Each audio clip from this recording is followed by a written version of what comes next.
Oke, what's up guys? Selamat datang di hari kelima diskusi keuangan bareng gue Afri, Gen Z Finance Coach yang 30 hari ke depan kita akan kumpas tuntas diskusi keuangan.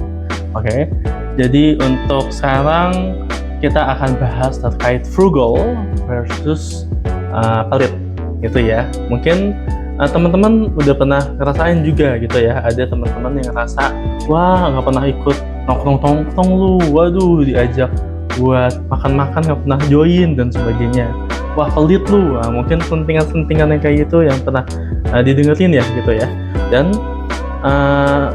mungkin dibilangin wah nggak menikmati hidup gitu, kita masih muda harusnya sih happy dulu dan sebagainya. Oke, congrats buat teman-teman, itu bukan artinya lu pelit gitu, tapi udah selangkah lebih maju untuk menjalanin yang namanya frugal living gitu. Nah, sayangnya masih banyak banget teman-teman di luar sana yang salah kaprah nih soal dua hal ini, antara frugal living dan pelit gitu. Jadi kenapa gue bilang bahwa frugal living ini sesuatu yang sangat super power untuk kita menuju financial freedom kita gitu. Oke, yang pertama kita bahas dulu terkait kenapa sama ya orang-orang menyamaratakan frugal sama pelit gitu. Dimana simpelnya sama-sama kelihatan bahwa neken-neken pengeluaran, walaupun sebenarnya itu sesuatu yang sangat amat berbeda gitu ya. Yang pertama, kalau kita ngomongin pelit gitu ya, pokoknya kalau bisa nggak ngeluarin uang, gua nggak ngeluarin uang gitu. Jadi fokusnya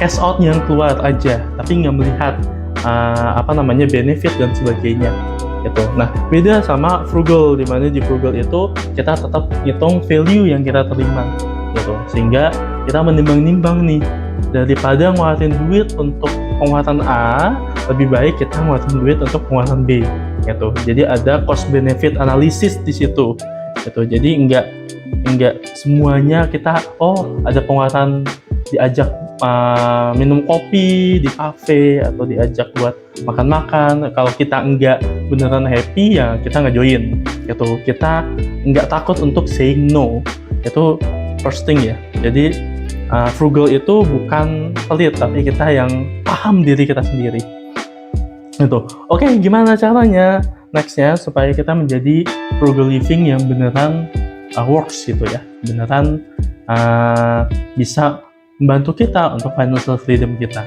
Tuh. Yang pertama adalah kita tetapkan list keinginan kita gitu. Jadi kita punya list apa-apa aja hal-hal yang kita sukai dan apa-apa aja hal-hal yang enggak kita sukai gitu. Atau simpelnya adalah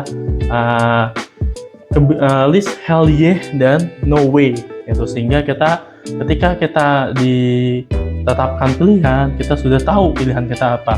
Kalau enggak kita yang pengen banget, ya berarti nggak kita keluarin gitu. Kita jadi bijaksana sama keuangan kita gitu.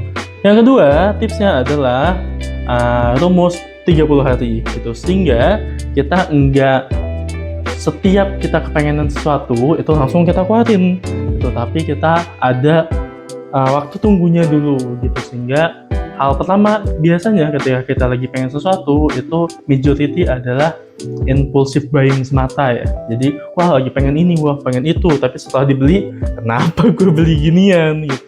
Sehingga dengan kita menunggu 30 hari, kita melihat apakah kita benar-benar memerlukan pengeluaran ini ya gitu. Sehingga ya itu masuk ke wishlist kita. Kalau di toko online itu masuk ke keranjang kita, tapi belum kita beli. Kita belinya nanti after 30 hari, kita pikirin lagi, kalau masih butuh, masih pengen, dan ternyata emang beneran kita perlukan, baru kita beli gitu. Itu rumus 30 hari. Yang ketiga namanya master of free stuff gitu, dimana kalau Gen Z kayak kita gitu ya, itu harus banget kalau bisa dapat sesuatu yang gratis, ngapain bayar gitu. Kalau misalnya kita sebagai mahasiswa, kita ada perpustakaan digital misalnya di kampusnya teman-teman, ya itu dipakai lah fasilitas-fasilitas itu.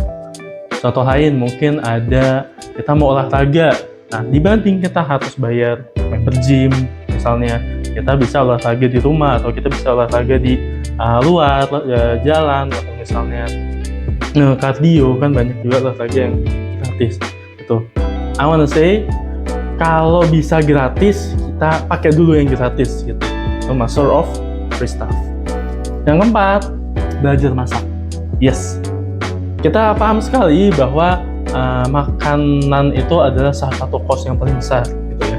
Sehingga ketika kita belajar masak, kita bisa menekan cost yang besar itu jadi lebih kecil gitu. Jadi kita dapat makanan yang lebih berkualitas dengan kita juga secara costnya, secara pengeluaran jadi lebih ringan. Atau yang keempat.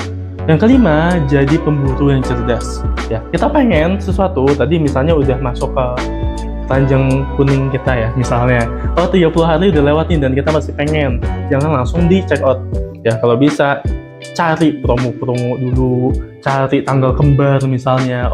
Kalau sekarang mungkin di 66, 77, 88 gitu kan, yang banyak cashback. Nah, itu jadi kita pengeluaran yang kita keluarkan itu ya kita keluarkan tapi dengan cost yang lebih kecil lagi.